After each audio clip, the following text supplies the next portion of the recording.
In Terraforming Mars there are 3 kinds of project cards: red, green and blue. All of them follow the same basic structure. When playing a card, you might need to fulfill a requirement. For example, you can only play Colonize a Training Camp if the oxygen is 5% or below. And there needs to be at least 2 oceans on Mars before you can build a water splitting plant.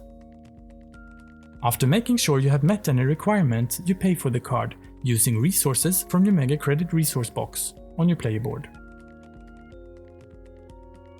If the card has a building tag, as you can see on the green card and blue card, you can use steel resources as payment. That is the only thing you use these steel resources for, and they are worth 2 Mega Credits apiece. Likewise, if the card has a space tag, you can use titanium to pay for it. After paying for the card, you do what the lower panel tells you to do. Red cards are event cards. They always have the event tag. After playing a red card, you turn it face down next to your other played cards on the table. Playing this card, Imported Greenhouse Gases, will look like this. We check the requirement. There is no requirement.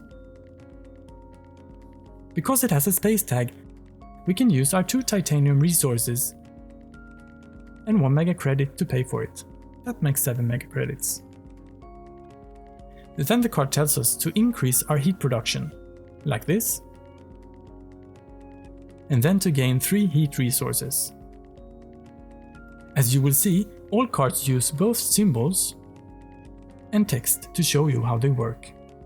Then we turn it face down next to our other cards. Green cards are also straightforward. You do what they say, and then you stack them into piles so that you can see the tags in the upper right panel.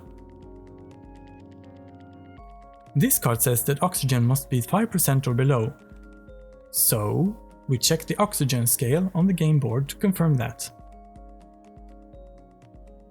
Then we can pay for it using steel resources. 2, 4, 6, 7, 8. This card will give us 2 victory points at the end of the game. You see, during the game we will raise our Terraform rating, which will give us more income.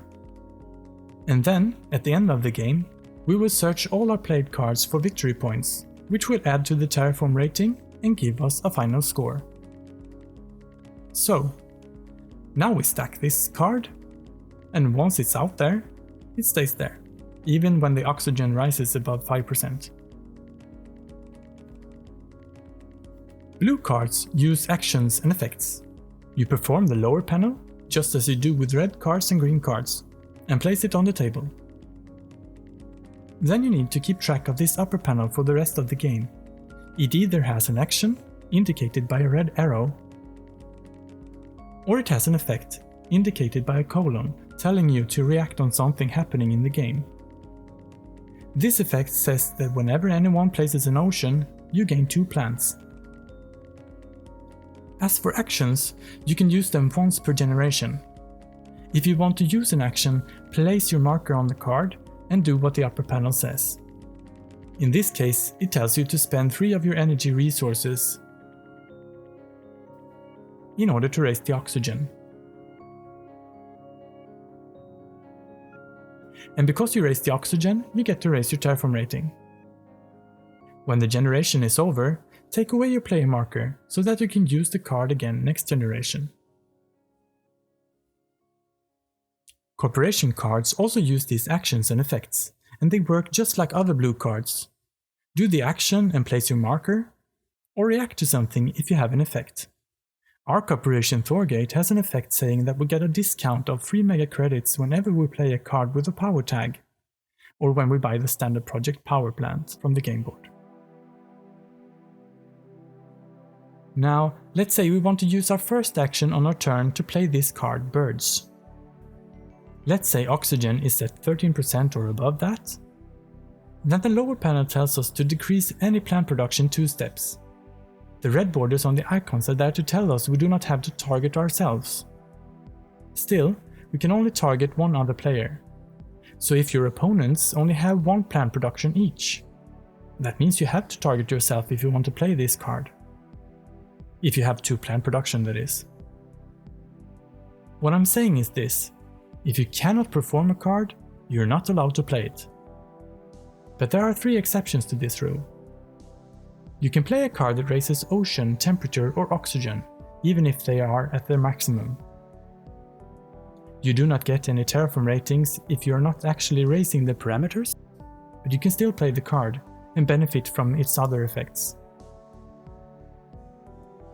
The second exception is that you may play a card that takes away resources for other players, without actually taking away those resources. If a card says you may remove up to 3 plants from a player, you can choose to take away only 2 plants or nothing. Thirdly, you can play cards that add resources that you cannot collect. This card says that you may add microbes and animals to other cards, but if you do not have such other cards, you may still play this card without using that part of the effect. A final thing to know about the cards is that sometimes there is an asterisk after the symbol. That means that there is something special to it. That special thing is written in capital letters in the card text.